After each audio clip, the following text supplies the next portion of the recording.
होता है, लेकिन वही होते हैं कि उन लोग जो उपद्रवी हैं उन लोग नहीं इस बातों को समझ पाते, उनको लाइन पे लाने का कार्य करते हैं। आने वाले समय में हो सकता है उनको भी हम ला करके 100% का नारा दे करके चलेंगे। इस बार सरकार जो रिपीट करने जा रहे हैं हम लोग 100% आप कह रहे दावे के साथ कि रिपीट कर रहे हैं, रिपीट कर रहे हैं हम। लेकिन मुकाबला सपा के साथ बहुत तगड़ा दिख रहा है। सपा अपना तीसरे नंबर को बचा के दूसरे नंबर के लिए लड़ाई में आई हुई है और दूसरे नंबर के लिए वो लड़ना चाह रही है। बस यहाँ पे अखिलेश यादव कल भी यहाँ थे, आज भी यहाँ पर है। ममता बनर्जी खूब बढ़ गई है बीजेपी पार्टी पर। अखिलेश यादव और ममता बनर्जी के लिए तो कुछ कहना ही नहीं चाहिए, क्योंकि ममता दीदी को तो अपनी बातों पे थोड़ा शर्म कर लेनी चाहिए कि जो जाकर के भारतीय जनता पार्टी के नेताओं के या किसी भी पार्टी के नेताओं का हेलीकॉप्टर उतरने नहीं देती है। किस शर्म मुंह लेकर के आकर यहाँ पर अपना हेलीकॉप्टर उतारती हैं और आकर के यहाँ चुनाव प्रचार कर जाती है। काले झंडे तो उनको भी दिखाए गए ना वाराणसी के अंदर। काले झंडे तो उनके पार्टी के लोग ही दिखा रहे हैं उनको। बीजेपी पार्टी के कार्यकर्ता बताए गए। बीजेपी पार्टी ऐसी दलगत राजनीति और ऐसी फालतू की राजनीति कभी करती ही नहीं है। ममता जी कह रही है यहाँ पर भी खेला होगा। ममता बनर्जी तो खेला क्या करेंगी, उनके बस की कुछ बात ही नहीं रह गई। खेला करना होता तो आ गई होती 437 वोट। आपको बता दूं कि ममता बनर्जी जी जो बनारस में आके बोल रही हैं कि हमको यहाँ के भारतीय जनता पार्टी के लोग उनको काला झंडा दिखा रहे हैं, तो ऐसा बिल्कुल भी नहीं है। उनको बनारस के नागरिक काला झंडा दिखा रहे हैं, क्योंकि वो डंके की चोट पे उत्तर प्रदेश के लोगों का विरोध किए हैं बंगाल में, इसलिए यहाँ के बोल रही है कि उत्तर प्रदेश के बहुत सारे लोग युवा हमारे कोलकाता में है नौकरी की तलाश में। क्या बीजेपी नौकरियां नहीं दे पाई? बिल्कुल दे रही है। बीजेपी जितनी नौकरियां दी है ऐसी तो इतना नौकरी तो पिछली सरकार ने सोचा भी नहीं था। बीजेपी ने इतनी नौकरियां दी है और आत्मनिर्भर की बात करी है, ऐसा कौन सी पार्टी सोची थी। और लोगों से बात कर लेते, जानते हैं कि इस बार का माहौल अलग है, टक्कर का होने वाला है। क्या बीजेपी के लिए राह आसान है 2017 की तरह? क्या नाम है सर आपका? दीपक कुमार विश्वकर्मा। दीपक जी, माहौल क्या बना? हम देख रहे हैं कि अभी प्रधानमंत्री मोदी जी आने वाले हैं, तो क्या प्रधानमंत्री के चेहरे पर आप वोट करेंगे? नहीं, उनके काम पे वोट करेंगे। काम पे वोट करेंगे। काम क्या क्या जो आपको अच्छे लगे? उन्होंने बनारस में जो है रोडों को अच्छा करवाया, बिजली की व्यवस्था अच्छी दी, और जो भी यहाँ पे व्यवस्थाएं बिगड़ी थी उन सब व्यवस्थाओं की अच्छी व्यवस्था रही। हम आपसे भी बात कर लेते। क्या नाम है सर आपका? मेरा नाम धर्मेंद्र मैम। धर्मेंद्र जी, इस बार मुकाबला तगड़ा है कि नहीं? जी, इस बार 350 प्लस। 350 plus BJP? जी, बीजेपी। किस नाम पे? विकास के नाम पर चेहरा होगा? के नाम पे भी विकास है, तभी चेहरा है मोदी जी का। विकास के नाम पे ही उनका चेहरा इंटरनेशनल चेहरा है। हम यहाँ देख रहे हैं तमाम पोस्टर में मोदी जी हैं। मोदी जी की जो उपलब्धियां हैं वो गिनवाई जा रही है, योगी जी दिखाई नहीं दे रही। योगी जी की भी उपलब्धियां हैं, बहुत सारी उपलब्धियां हैं। यूपी से सारे गुंडा राज खत्म किया योगी जी ने, और प्रदेश को बहुत अच्छे स्तर पे लेके गए हैं। तो योगी जी का बहुत बढ़िया विकास है। इस बार योगी जी 350 प्लस से आएंगे यहाँ पे। कह रही है ममता बनर्जी की वो योगी नहीं भोगी हैं, उनका काम सिर्फ भोग करना है। वो उनकी अलग अपना पर्सनल व्यू है, वो कुछ भी कहें, लेकिन ये बंगाल नहीं है, ये उत्तर प्रदेश है। उत्तर प्रदेश की जनता सब कुछ जानती है और उनका यहाँ कुछ भी नहीं चलेगा। इस बार 350 प्लस लेके आएगी बीजेपी सरकार। हम और लोगों से बात कर लेते हैं, कुछ और अंदर चलते हैं। कुछ ही देर बाद प्रधानमंत्री मोदी जी आने वाले हैं, हम उनसे लोगों से जान लेते हैं कि इस बार उनके मुद्दे क्या होने वाले हैं। क्या नाम है सर आपका? क्या नाम है सर? क्या नाम है आपका सर? राम खिलावन बिंद। बीजेपी पार्टी की आज रोड शो हो रहा है, प्रधानमंत्री मोदी जी आ रहे हैं, क्या माहौल बना हुआ है? आपको दिख नहीं रहा है? माहौल काफी बना हुआ है। माहौल तो चारों तरफ दिख रहा है। बनाने की जरूरत क्या है मोदी जी को? सपा का भी दिख रहा है, बसपा का भी दिख रहा है। कहीं अता पता नहीं। सपा समाप्त। सपा समाप्त, तो बसपा कहाँ गई? समाप्तवादी है। बसपा किधर है? बसपा बस्ता में गई। बस्ता में गई। फिर कांग्रेस किधर गई? है? कांग्रेस का क्या हाल है? कांग्रेस पता नहीं। पता ही नहीं। प्रियंका गांधी भी यहाँ थी, ममता बनर्जी भी, अखिलेश यादव भी, मायावती भी यहीं पर थी। सब मायावती, बसपा, सपा सब समाप्त। समाप्त तो कह रहे हैं, लेकिन वाराणसी के अंदर वो लोग मौजूद है और भारी संख्या में रैली हुई। एक भी नहीं, चंदन टीका लगाते रहे, कुछ होने वाला नहीं है। कुछ नहीं होने वाला। किसका होने वाला है? बस यहाँ माननीय योगी जी और माननीय मोदी जी का है राज। माननीय योगी जी और मोदी जी के नाम पर वोट या फिर काम पर वोट? अरे काम पर वोट। काम पे। काम पे क्या काम जो आपको पसंद दे रहा है? जिनको आग जो अंधा पैदा है उनको क्या दिखाई देगा? आँख वाले के दिखाई देगा। आपको कौन से काम दिखाई दे जो ज्यादा दे रहा है? बिजली दिखाई दे रहा है, पानी की सुविधा है, रेल की सुविधा है, हर चीज़ का सुविधा है। देश कहाँ जा रही है? हम वाराणसी के अंदर देख रहे हैं कि बीजेपी का एक अच्छा वर्चस्व है, लेकिन क्या टकराव हो पाएगा? राह आसान नहीं दिखाई दे रही इस बार। यहाँ कोई दूर दूर तक का अता पता नहीं है। लेकिन सपा कह रही है हम पूरा मुकाबला देंगे इस बार, आपके लिए राह आसान। यार जब दीपक बुझने को होता है ना तो रोशनी तेज हो जाती है, तो वो लोग तेज चिल्लाने से कुछ होगा नहीं, वो समाप्त हो रहा है, तुम्हें तेल नहीं रह गया है, अब खत्म होने वाला समाप्तवादी। सपा कह रहे हैं कि इस बार बीजेपी गायब होने वाली है सत्ता से। अरे वही न कह रहे हैं, जिनका दम निकलने रहता है तो अंडबंड बोलते ही रहते हैं। अंडबंड तो सारे नाते बोल रहे हैं, सारे नेताओं की भाषा बदली हुई है इन दिनों। सारे नेताओं की भाषा बदली हुई है। जय श्री राम। जय श्री राम से काम चल जाएगा सर। जय श्री राम ने ना पूरे विश्व में हाहाकार है, राम राज आने वाली है, पूरे हिंदुस्तान में राम राज। पूरे हिंदुस्तान में राम राज कह रहे हैं, क्या होगा राम राज में? क्योंकि बहुत से लोग कह रहे हैं कि राम राज का आपको मालूम नहीं है, राम राज का मतलब सब सुखी सब संपन्न। आम जनता खुश है क्या? बिल्कुल, डबल जो राशन मिल रही थी इस समय डबल हो गया है। बच्चों के लिए स्कूल में भोजन, बड़ों के लिए घर में भोजन, कुल फ्री में। आवारा पशुओं का क्या करेंगे? आवारा पशुओं पर क्या? पशुओं का सब बन गया, उन लोग को पशु दिखाई दे रहे हैं, वो सब खुदा पशु हैं, उन लोग को पशु दिखाई देगा। और जो विकास करने वाला विकास पुरुष को विकास दिखाई देने का। अच्छा, आपको आवारा पशु दिखाई नहीं दे? हमें तो नहीं दिखा, हम भी खेतीहर हैं। और क्या, हमारे गौशाला बन गया, हर गांव में गौशाला बना है। वो सब फर्जी चिल्ला। आपको कहीं पशु दिखाई दे रहा है कि यहाँ आदमी दिखाई दे रहे हैं? और लोगों से देगा, हमको तो नहीं दिखाई दे। भैया क्या नाम है? बड़ा खुश है, बड़ा हंस रहे हैं। हाँ भैया, खुशी की बात है ना, तभी तो हंस रहा हूँ। खुशी की बात कौन सी, हमें भी बताइए। मोदी जी यार इतना बढ़िया रोड शो हो रहा है, सब नज़ारा देखिए कितना अच्छा लग रहा है देखकर। मतलब आप खुश हैं कि मोदी जी वाराणसी आ रहे हैं, रोड शो भी बढ़िया दिख रहा है? बहुत अच्छा, बहुत दिल से खुश है हम लोग।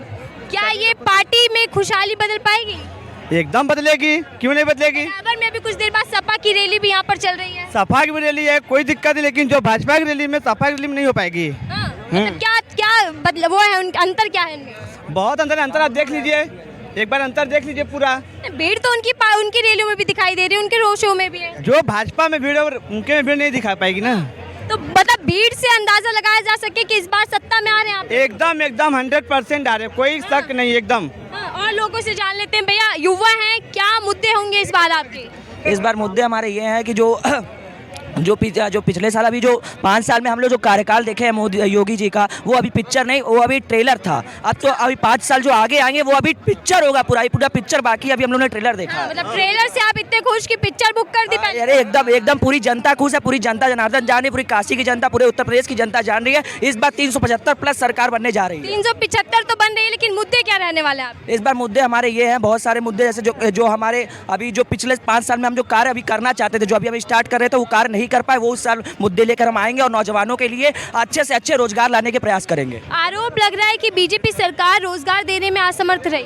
नहीं, ऐसा कोई आरोप, बेरोजगार वो हुए, डिम्पल यादव बेरोजगार हुई हैं, और जो पत्रकार हमारे एनडीटीवी पत्रकार है वो बेरोजगार हो गए हैं। जो लोग हम लोग का विरोध करते थे वो भी बेरोजगार हो गए हैं। जो इस समय जो विरोध नहीं कर पा रहे, सबसे बड़े बेरोजगार वो हैं। और महंगाई की बात करें तो महंगाई मैं अगर 5,000 महीने पे काम करता हूँ, मेरी पगार बढ़ती है, तो पूरे देश में जितनी जनता काम कर रही है सबकी पगार बढ़नी चाहिए। इस वजह से महंगाई बढ़नी चाहिए।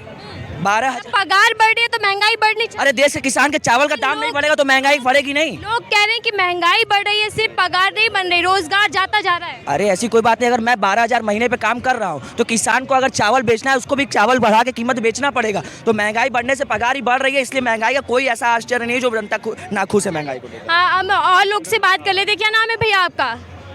सर क्या नाम है आपका? उनसे पूछिए, हमको आपका नाम उनको पता है? नहीं, हमारा नाम सईद है। सैयद जी, आप मोदी जी की रैली में आए हैं, क्या लगने वाला है, क्या लग रहा है माहौल? हम आए मोदी जी को देखने आए, वोट भी देंगे क्या? जी, वोट भी देंगे, समझेंगे उसके लिए समझेंगे, अभी सोचेंगे, समझ रहे हैं, ठीक है। इनका कहना है कि ये अभी देख रहे, समझ रहे हैं कि वोट किसको देंगे, लेकिन फिलहाल वो मोदी जी को देखना है। क्या बोल रहे हैं सर आप? चाचा से बात करिए। क्या कह रहे हैं चाचा जी? क्या कह रहे हैं? हम ये कह रहे हैं कि जब तलक ले गंगा मैया में पानी रहे, तब ले भाजपा की जिंदगानी रहे। इतने खुश है, संतुष्ट है भाजपा से कि जब तक मतलब भाजपा रहे? हाँ, जब तलक ले क्या काम अच्छा लगा काका आपको? हाँ, काम कौन सा अच्छा लगा बीजेपी सरकार? हमको सब अच्छा लग रहा है कि जब आमदनी रहेगी तब सस्ताई रहेगी, और जब माल नहीं रहेगी तो महंगाई आएगी। तो आमदनी क्यों नहीं, यही तो सवाल कर रही है आमदनी जनता। तो रहेगी। और देखिए हमारे मोदी सरकार जो है, जब तक ले ये गंगा मैया में पानी रहेगा तब ले हमारे सारे और हमारे मोदी की जिंदगानी रहेगी। चलिए, ये इनका अपना तजुर्बा है। हाँ मैम, हर हर मोदी, घर घर मोदी, यही नारा एक बार फिर। अब की बार हम लोग अच्छे घर से हैं, जैसे हमको याद है हमने आज तक कभी वोट नहीं दिया। जब भी होता था रैली घर में रहना पड़ता था। आज जब से मोदी आए हैं हम लोग स्वतंत्र होके कहीं भी जा रहे हैं, कोई डर नहीं है। घर के लोग भी कहते हैं, नहीं तो घर के लोग भी गुस्सा होते थे और हम लोग तो बिल्कुल निकल ही नहीं सकते थे घर से। इसीलिए हारे हारे मोदी। हम लोग कभी घर से बाहर नहीं निकले और इतनी भीड़ में हम लोग के घर वाले किसी भी रैली में अलाउ नहीं करते, लेकिन ये योगी जी और मोदी जी की रैली है कि हम लोग आज इतने अच्छे से यहाँ पे खड़े हैं। इतनी मतलब सुरक्षा के क्षेत्र में काम हुआ, क्षेत्र में बिल्कुल जो भी जेंट्री है वो भी एकदम A1 है कि कहीं भी कोई असुरक्षा की बात ही नहीं है। आप क्या कहना चाह रही थी? हर हर मोदी, घर घर मोदी। बिल्कुल बिल्कुल। मोदी योगी की जोड़ी आपको कैसी लग रही है? नंबर 1, 100% 200% नंबर 1 कोई काम जो आपको सबसे अच्छा लगा? सभी काम अच्छे लगे, कोई खराब लगा ही नहीं है। इंडिया कभी भी नाम नहीं था, आज विश्व में इंडिया का तीसरे स्थान पे नाम है। अब तो कहते हैं कि पहले स्थान पे।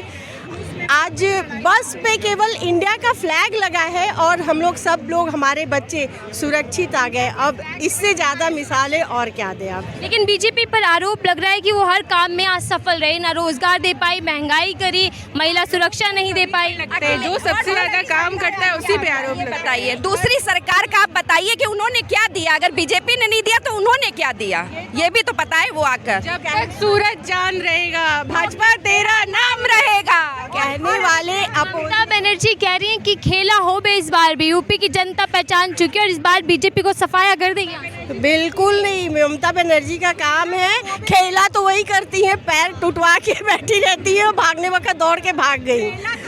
खेल तो हो रहा है लेकिन बीजेपी का काम बोल रही है कि सिर्फ एक और धक्का देना है, यानी कि उत्तर प्रदेश से भाजपा को बाहर कर देना। वक्त बताएगा।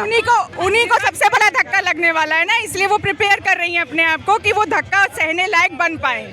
बीएसपी सुप्रीमो मायावती कहती है कि उन्होंने कोई काम नहीं किया, जात पात की, सिर्फ धार्मिक राजनीति की है। मायावती को तो छोड़ दीजिए, वो तो दिख ही नहीं रही है। कहाँ है वो? हम लोग कल तो वाराणसी में ही थी। बिल्कुल नहीं दिख रही है वो। कल तो सबकी रैली थी, हम लोग तो खुद देख रहे थे कांग्रेस के। लग रहा था कि हम लोग भी शायद खड़े हो जाए, जुलूस बढ़ जाएगा, लोग जुटे हुए दिखेंगे। 4 लोग जा रहे थे फ्लैग लेके। ये कहना चाह रहे हैं कि यहाँ पे भीड़ ज्यादा है और बाकी लोगों की भीड़ में भीड़ कम थी। भीड़ ज्यादा की नहीं, सुरक्षा की दृष्टि से अगर देखा जाए तो आज अगर हम लोग यहाँ खड़े हैं तो ये योगी सरकार की कामयाबी है कि हम यहाँ खड़े हैं, नहीं तो हम यहाँ नहीं खड़े हो सकते थे हम लोग। जब आप बटन दबाएंगी तो सबसे बड़ा मुद्दा क्या होगा बटन दबाते वक्त? क्योंकि महिलाएं हैं और कहा जाता है कि महंगाई का सीधा असर महिलाओं पर पड़ता है। महंगाई तो हर समय रहती है, क्या गारंटी कि अखिलेश आएंगे तो महंगाई घट जाएगी?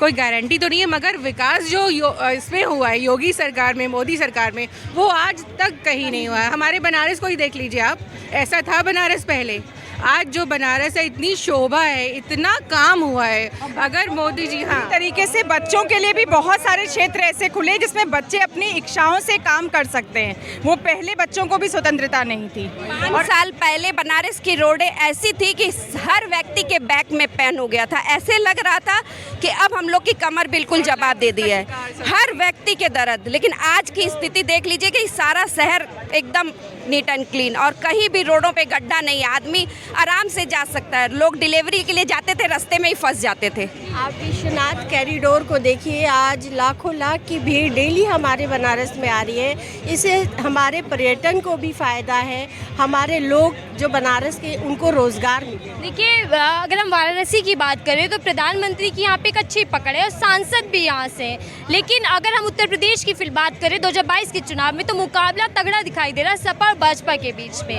तो क्या यहाँ पे आपके लिए राह आसान हो पाएगी? हमारी तो राह क्लियर है, एकदम क्लियर है, एकदम जी ही है, चाहे कुछ भी कर लीजिए। बीजेपी की सीटें कम होंगी इस बार? बिल्कुल भी नहीं, बढ़कर ही आएगी। अब हर महिला से पूछ लीजिए, वो यही कहेगी। हम लोग तो मानते ही नहीं है कि मुकाबला इनका किसी के संग है। मान ही नहीं तो कुछ महिलाएं हमारे साथ थी जो कह रही हैं कि बीजेपी सरकार ने कई काम किए, खासकर महिला सुरक्षा को लेकर काम किया है।